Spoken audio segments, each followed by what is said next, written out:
Hello viewers, कैसे हैं आप देख रहे हैं बॉडी पॉलिटिक और मैं हूं जावेद लांगा। दोस्तों, काफ़ी दिनों के बाद आपसे रब्ता हो रहा है। उसकी वजह ये थी कि हम ज़रा बलूचिस्तान के दूर दराज इलाकों में दस्तावेज़ी फ़िल्में और इस तरह कोई रिलेटेड जो स्टोरीज़ थी उनकी रिकॉर्डिंग में थे। और आपको पता है कि बलूचिस्तान के जो बेशतर इलाके हैं वहाँ पर बिजली की लोड शेडिंग और जो मामूलात हैं वो बड़े गैर मामूली हैं और अक्सर औक़ात जो है 16-16 घंटे तक लाइट नहीं होती। तो इस तरह प्रोग्राम करना, एडिट करना, फिर डिवाइसेस को ज़िंदा रखना बड़ा मुश्किल हो जाता है। तो लिहाजा ये राब्ता हम नहीं कर सके और काफ़ी प्रोग्राम और काफ़ी जो पॉलिटिकल डेवलपमेंट्स हैं या करंट अफेयर वो रह गए।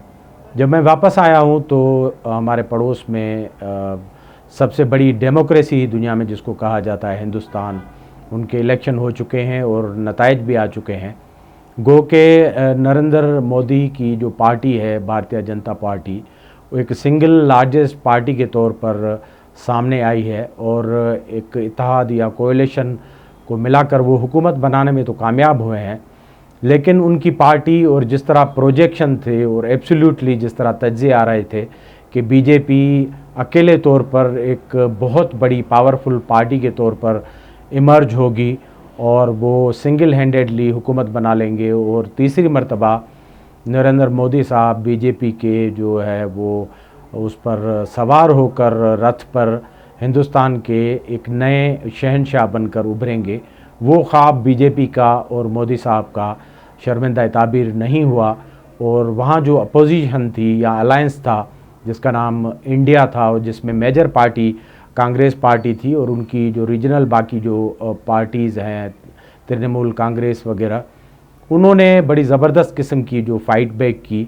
और उस अलायंस ने बहुत सारी सीटें जो है बैक कर ली। तकरीबन उन्होंने अपना नंबर पहले से डबल कर लिया। ख़ास तौर पर कांग्रेस पार्टी का जो रिवाइवल है वो बड़ा पार्टी और उनकी जो लीडरशिप है राहुल गांधी साहब, उनके लिए ज़बरदस्त और हौसला अफजा रहा कि कांग्रेस पार्टी जो 2019 की इलेक्शन में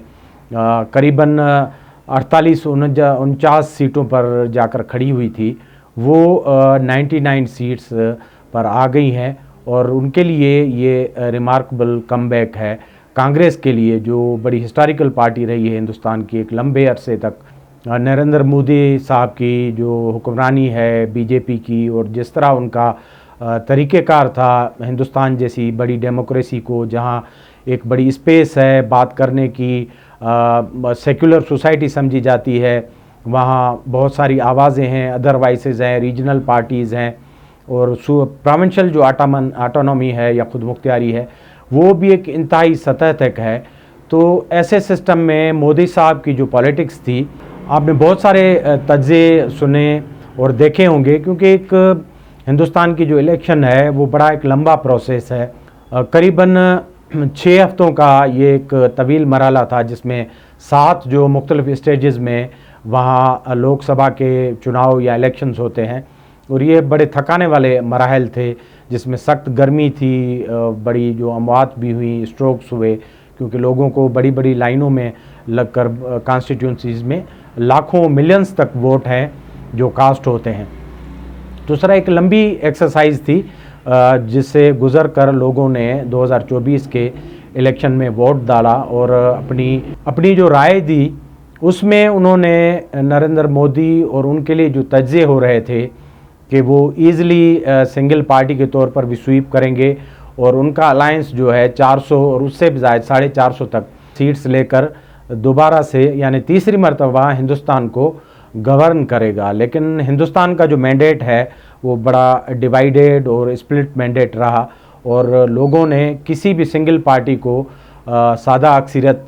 नहीं दी, जो कि 272 तक सीट्स तक बनती हैं लोकसभा की, कि वो अपने बलबूते पर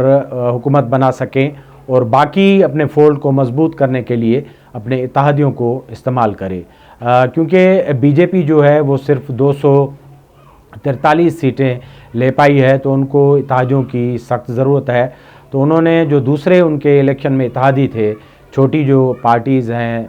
तेलुगु देशम पार्टी और जनता दल यूनाइटेड जो है, उनको मिलाकर जिनकी 16 और 12 बिलतरतीब नशस्तें बनती हैं, उनको मिलाकर हुकूमत बनाने जा रही है। और इस तरह बीजेपी और मोदी साहब का जो ख्वाब था हिंदुस्तान को शहंशाहत के तौर पर रूल करने का, वो ख्वाब सच्चा साबित नहीं हो सका। इस इलेक्शन से पहले पूरी दुनिया में आज़ाद जो मीडिया है, ख़ास तौर पर हिंदुस्तान में जो अदर वाइसेस हैं, जो डेमोक्रेसी और ह्यूमन राइट्स और बाकी चीज़ों को देखते हैं, वो कड़ी तनकीद करते रहे। हिंदुस्तान के जो बड़े बड़े आज़ाद इदारे हैं या दुनिया में जो ऐसे लिखारी हैं जो डेमोक्रेसी को और बाकी ह्यूमन राइट्स को एक अलग नज़रे से देखते हैं, उनकी नज़र में मोदी के अंडर जो हिंदुस्तान था वो एक इलेक्टोरल डिक्टेटरशिप यानी इंतखाबी आमरीत की तरफ बढ़ रहा था। क्योंकि मोदी साहब ने अपने जो गुज़िश्ता 2 टेन्योर थे उनमें जिस तरह का तर्ज़ हुक्मरानी अख्तियार किया था और जिस तरह वो हिंदुस्तान में अनप्रेसिडेंटेडली जो अपनी अपोजिशन है, ख़ासतौर पर कांग्रेस और आम आदमी पार्टी, उनको जिस तरह वो क्रश कर रहे थे कानून साजी के थ्रू, या जिस तरह के इकदाम थे इलेक्शन से पहले, उनको मुख्तलिफ जो मालियाती इदारे हैं उनके ज़रिए ज़ेर करना, उनके ऑफिसेस बंद करना। आपने देखा कि किस तरह उन्होंने दिल्ली के जो वज़ीर आला हैं अरविंद केजरीवाल, उनको एक केस में जेल में डलवाया क्योंकि वो बड़े वोकल थे पूरे इलेक्शन कैंपेन में और मोदी साहब को उन्होंने बड़ा तंग किया हुआ था। तो ये सारे तज्ज़िये थे कि मोदी की लीडरशिप में बीजेपी एक इंतखाबी आमरीत की तरफ जा रही है जो इससे पहले हिंदुस्तान ने कभी नहीं देखी थी। और ये खदशा ज़ाहिर किया जा रहा था भारतीय जनता पार्टी बीजेपी, जिस तरह उनका नज़रिया है हिंदुस्तान में हिंदुत्व का, एक्सट्रीमिज़म का और एक मखसूस फ़िलासफ़ी के तहत हिंदुस्तान को चलाना, जो कि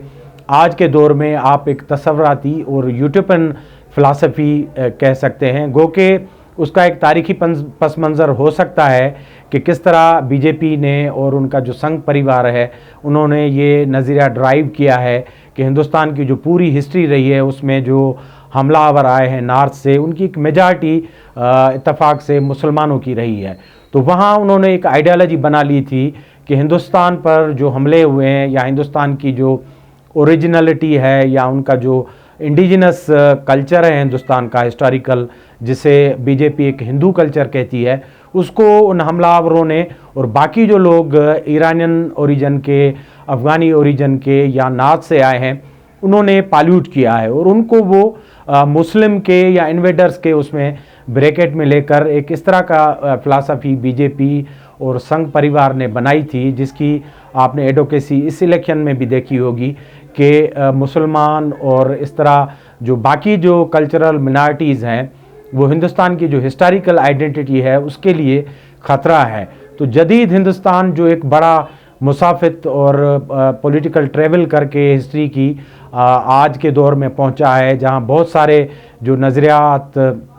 अफकार, कल्चर्स और डाइवर्सिटी पाई जाती है, उसको बीजेपी नरेंद्र मोदी और उनके संघ परिवार जो लाइक माइंडेड है वो हिंदुस्तान को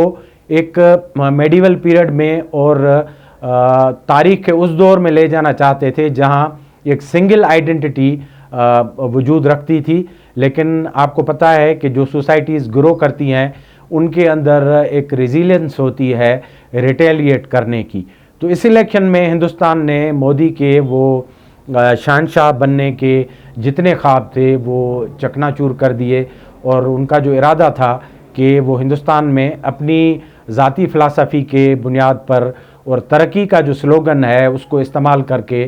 लोगों को एक लॉलीपॉप और झांसा देकर एक अपनी मर्ज़ी का हिंदुस्तान बनाएंगे, लोगों ने उसको नाकाम बना दिया और बीजेपी को बड़ी मायूस कुन हद तक जो है वो इस इलेक्शन में शिकस्त मिली है। क्योंकि बीजेपी के जो प्रोजेक्शंस थे या अंदाजे थे और जिस तरह एब्सोल्यूट मेयर्स लिए थे अपोजिशन को दीवार से लगाने के, और इलेक्शन कमीशन का जो इंडिपेंडेंस थी हिंदुस्तान में तारीख़ी तौर पर, जिस पर पूरी दुनिया जो है उस पर बात करती थी, बल्कि एनवी करती थी, लोग उस पर जो है वो इस तरह मिसालें देते थे कि हिंदुस्तान की इलेक्शन कमीशन एक आइडल किस्म का इदारा है जिसके आगे पूरी स्टेट और मशीनरी सारे जो सरनिगून होते हैं और वायलेट नहीं करते इलेक्शन रूल्स को। इस मरतबा इलेक्शन कमीशन पर खुद सवालात उठे, क्योंकि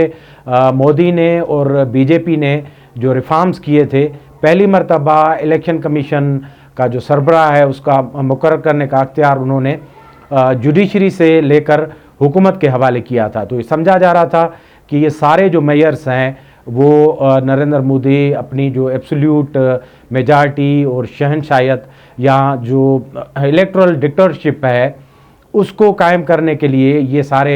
मेयर्स ले रहे हैं, और वो तीसरी मरतबा एब्सोल्यूट पावर से आना चाहते हैं और अपनी सारी अपोजिशन को क्रश करना चाहते हैं। और इस तरह भी तज्ज़िए हुए कि इन जो गुज़श्ता अदवार या डिकेड्स हैं उसमें जो दुनिया में लीडरशिप है, जैसे सेंट्रल एशियन डेमोक्रेसीज़ हैं, वहाँ सालों से बज़ाहिर तो डेमोक्रेसी है, लेकिन ऐसे लीडर्स वहाँ बैठे हुए हैं जो बराए नाम इलेक्शन करवाते हैं और वहाँ अपोजिशन को बिल्कुल दीवार से लगाया हुआ है और अदर वॉइसेस वहाँ पनप नहीं पाते। तो नरेंद्र मोदी का कोई इस तरह का मॉडल था जो हिंदुस्तान में वो रिप्लिकेट करना चाहते थे, लेकिन हिंदुस्तान की सोसाइटी ने उनके सारे जो ख्वाब हैं वो चकनाचूर कर दिए। मैं जब ये इलेक्शन रिजल्ट्स के बाद कुछ इस तरह के तज्ज़िये और प्रोग्राम देख रहा था तो उसमें बहुत सारी वॉइसेस मैंने इस तरह की सुनी जो लोग माजी में बीजेपी और नरेंद्र मोदी के सपोर्टर थे। उनका कहना ये था कि वो दो अदवार उनको इसलिए वोट देते रहे कि उनके पास चेंज का, इंक्लूसिवनेस का एजेंडा था और इंडिया को तरक्की दिलाने में उनके जो रिफॉर्म्स और प्रोग्राम थे वो उनको पसंद करते थे। लेकिन उनका जो अब का बिहेवियर है और जो करैक्टरिस्टिक है उसमें वो एक शहनशाह या हुक्मरान के तौर पर इमर्ज होना चाहते थे जो इंडिस्पेंसिबल बन चुके थे। तो हिंदुस्तान की जो तारीख़ है जिसमें वो अंग्रेज़ों की ग़ुलामी में रहे हैं, तो लोगों का इस तरह की शहनशाहियत, हुक्मरानी या रूल के ख़िलाफ़ एक रिजेंटमेंट होती है। तो हिंदुस्तानी अवाम ये नहीं चाहते कि उन पर कोई रूल करे, बल्कि उनको अच्छे तरीके से गवर्न करे। तो उन्होंने कहा कि हमने उस शहनशाहियत के ख़िलाफ़ वोट दिया है जो मोदी साहब जो है वो हमारे ऊपर मुसल्लत करना चाहते थे। तो इस तरह की इंडिया से जो सेंटीमेंट हमें नज़र आते हैं जो इलेक्शन के नताइज में भी रिफ्लेक्ट हुए हैं, ज़ाहिर है इस तरह नरेंद्र मोदी की जो उड़ान है या उस तरह के जो डिज़ाइंस हैं उनके हिंदुस्तान में थे, उनको बड़ा धचका पहुंचा है। और उनकी जो पॉलिसीज़ थी, जिस तरह आपने देखा कि वो समझ रहे थे कि कश्मीर को इस तरह एनेक्स करके उसका स्पेशल जो स्टेटस है वो ख़त्म करके बाकी चीज़ें करके राम मंदिर की तामीर को बड़ा ही ग्लोरीफाई करके उस पर $1 बिलियन खर्च करके उसको मीडिया में हाईलाइट करके वो हीरो बन जाएंगे। नरेंद्र मोदी एक स्टारडम की सूरत हाल अख्तियार कर चुके थे। वो एक वज़ीर-ए-आज़म, एक पॉलिटिशियन से ज़्यादा एक सेलिब्रिटी बन चुके थे जिसका आना जाना, उठना बैठना, पहनना, उनके जो अटायर हैं, उनके जो ड्रेसेस हैं, उनकी जो पगड़ियाँ हैं, जूते हैं, बाकी चीज़ें जो है वो किस तरह प्रोजेक्ट होती थी मीडिया में। तो वो एक पोस्टर बॉय भी बन चुके थे जो कि आपने देखा है दुनिया भर में जो डिक्टेटर बनना चाहते हैं उनका बड़ा इस तरह का शौक़ होता है कि उनके काम की नहीं, उनकी ज़ाती प्रोजेक्शन भी होनी चाहिए। तो हिंदुस्तान ने ये सारी चीज़ें कंसीव कर ली थी। और आपको पता है कि वो जो सोसाइटी जिसकी एजुकेशन लेवल बहुत ज़्यादा है और जो डेमोक्रेसी में रहे हैं, डेमोक्रेसी में सांस लेते हैं, वहाँ अदर वॉइसेस बहुत ज़्यादा हैं और बड़ी ऑटोनॉमी है बात करने की। वो कि नरेंद्र मोदी ने कोशिश की थी कि जितनी मास मीडिया है उनकी ज़बानबंदी की जाए, उनको इतने इश्तिहारात दिए जाएं, उनके जो मालकान हैं उनको ख़रीद लिया जाए। तो हिंदुस्तान का पूरा मीडिया थ्रू आउट इलेक्शन में जो मास मीडिया और रायमा बनाने वाले चैनल थे वो भी नरेंद्र मोदी की ज़बान और उनकी प्रोपेगेंडा और उनके माउथ पीस बने हुए थे। लेकिन हिंदुस्तान के अवाम ने अपना फ़ैसला दिया और मोदी की जो डिक्टेटरशिप है उसको मुकम्मल तौर पर रद्द कर दिया और साथ में हिंदुस्तान की जो सोसाइटी है उसको एक इलेक्टोरल आमरियत से बचा लिया। ये क्रेडिट सोशल मीडिया पर बैठे हुए उन लाखों लोगों को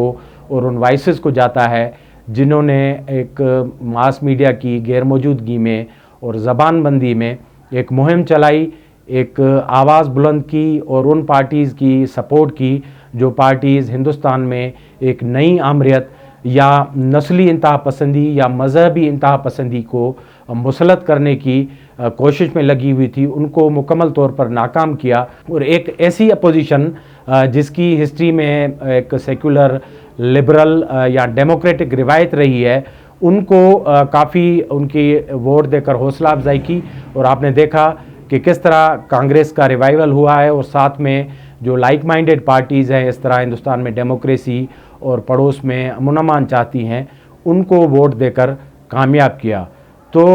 कमज़ोर बीजेपी और कमज़ोर नरेंद्र मोदी ज़ाहिर है वो अपनी पॉलिसीज़ को रिव्यू करेंगे। और जिस तरह की खबरें आ रही हैं कि उनकी अब डिपेंडेंस जो है वो तेलुगु देशम पार्टी के चंद्रबाबू नायडू, जो एक सीनियर पॉलिटिशियन और साबिक कांग्रेसी हैं, उन पर है, और दूसरा जो है जनता दल यूनाइटेड पर उनका इन्हिसार है। तो ये दोनों पार्टीज़ टफ नेगोशिएशन कर रही हैं, अपने लिए ज़्यादा से ज़्यादा मिनिस्ट्रीज़ की डिमांड कर रही हैं। तो एक निस्बतन कमज़ोर कोएलिशन गवर्नमेंट होगी।